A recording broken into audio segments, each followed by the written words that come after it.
Hi, welcome to the first episode of our brand new talk show called Follow in Their Footsteps. This is going to be a 4-episode series that we at Nisaba are so excited to be able to finally showcase. Before we introduce our first speaker, I'd like to give a little bit of a background about myself and this series. My name is Isha Jain. I'm 15 years old, an intern at Nisaba currently, and I'm going to be acting as the host for this series. I've always been really interested in anything to do with science and STEM, but something I noticed was that when I was growing up, I didn't see that many women scientist role models, and I think that that's a big problem and something that's really important for children, teens, and even adults to see. So that's where the idea for this talk show came from. And in this series, I'm basically just going to be interacting and playing some fun games with 4 amazing scientists from all over the world to hopefully inspire someone to quite literally follow in their footsteps, or maybe just inform anyone that's curious about what a scientist's life is really like. So before this introduction gets too long, I think it's time to introduce our first scientist.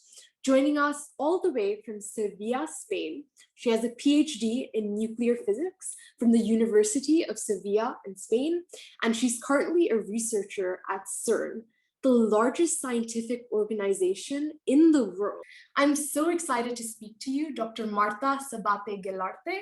Thank you so much for being here. Hola, ¿cómo está? Hello. Thank you very much for the invitation. That's a pleasure. Okay, great. So I think the first thing that we should just kind of get out of the way is what exactly is a nuclear physicist? Because I feel like many people don't really know exactly what that is.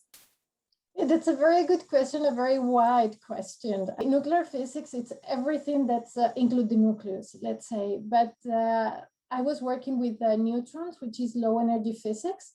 Not necessarily the structure of the nucleus or anything like that. That was I was measuring the probability of this nucleus to interact with other kind of particles.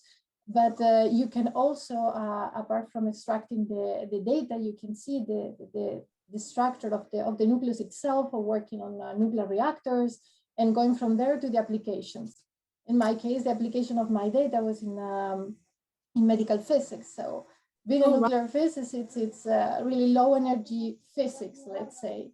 Really interesting. So you said that you work at CERN. So could you tell us a little bit about what a typical day working at CERN is like? Okay, there is the pre-pandemia and the post-pandemia. So the pre-pandemia, it's you go there and then you are in a very international environment, which is unique, I will say, in the world, because you can exchange your own experience with people from all over the world, different culture, different languages. You try to speak the same language, but at the end you can't.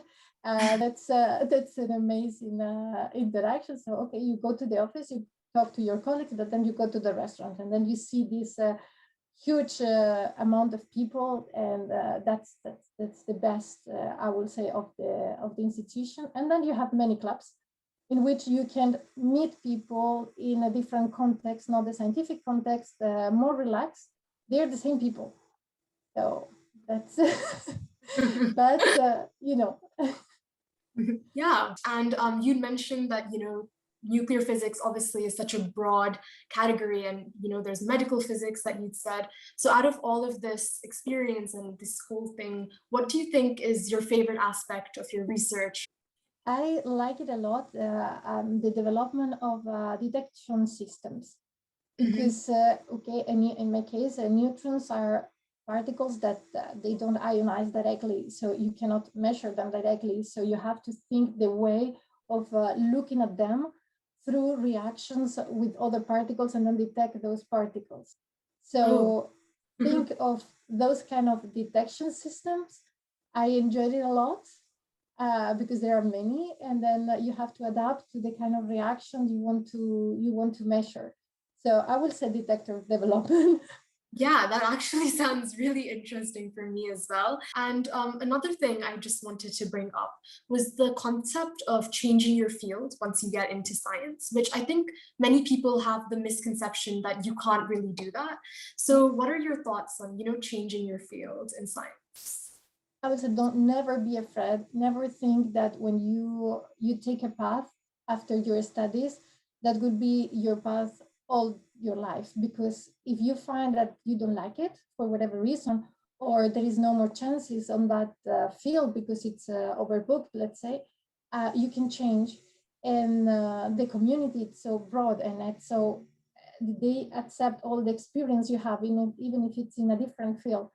So I came from low energy physics. Now I'm in high energy physics, and then the transition was a bit hard for me. But in the end, you feel comfortable because the community it's very good in that sense. They value the experience, and I know other scientists that they changed like 5 times in their life because they didn't find their Oh, wow. Yeah. I don't know, the location. So yeah, so never be afraid of a change. It's hard, yes, but it's funny. And then you can not specialize only in one thing. That's amazing to know more things. Yeah, I think for sure, like you need to keep on exploring until you find what you really like, and that's really important. And you said that you moved from, I think, low energy to high energy physics. So did you always know that you wanted to get into science and like nuclear physics though, or was like when did that decision kind of happen for you? Not at all. I just wanted to be a high school teacher. Oh, But then I read a book about the LHC when it was in construction, and I got in love with quantum physics. So then, on the last moment, I decided to study physics, and I just had the chance to start my scientific career. So it was completely unexpected. and for the last question in this small segment, we actually have a question from a child who really wanted to, ask you a question. And the audience question is, how did you feel when the Higgs boson was discovered? That was an amazing moment.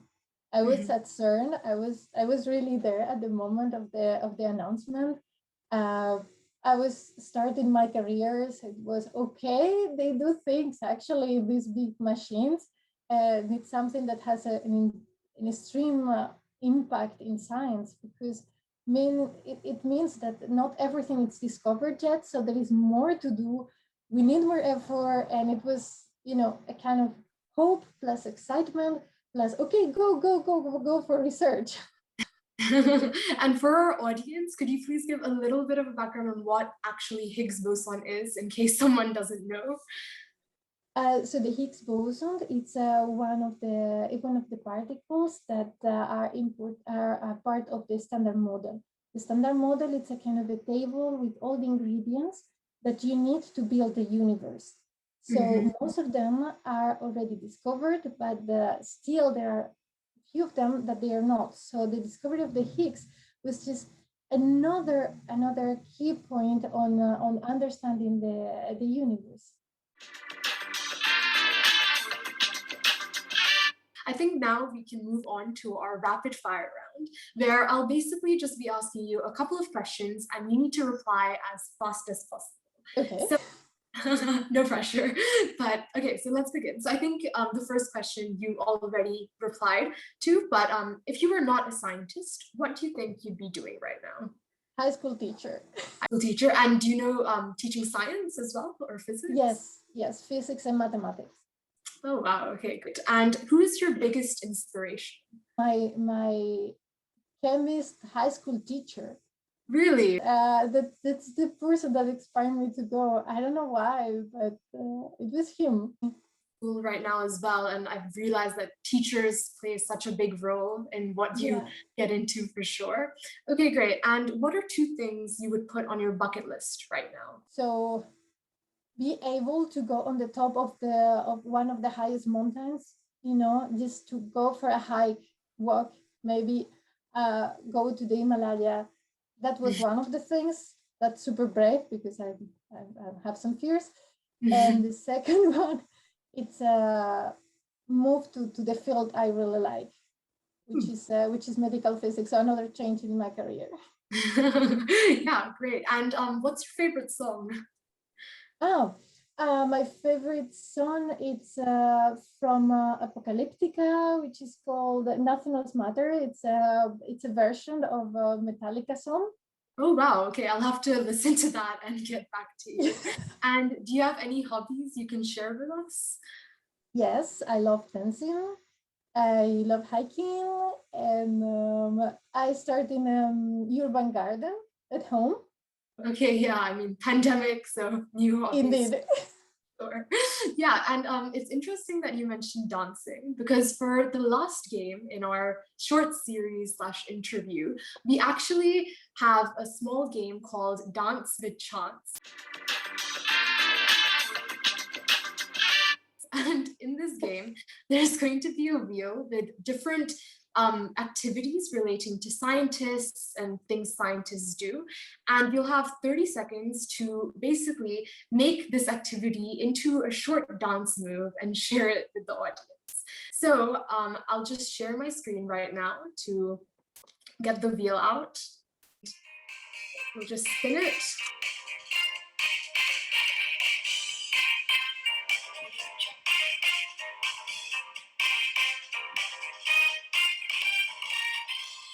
So the first dance that you're gonna have to do is you are a light wave traveling through space.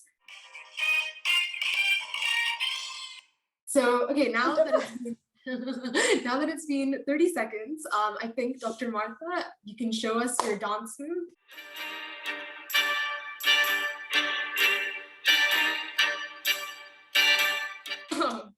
Okay, that was great. And I think now that I got you to dance, maybe it should be my turn as well. Yes, please. Fair. So I'm just gonna screen share again to look at what mine is. Let's see.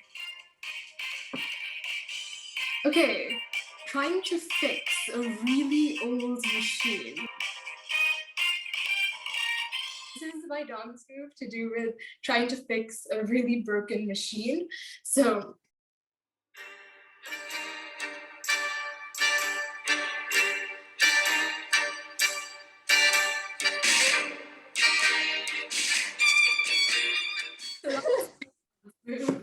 thank you.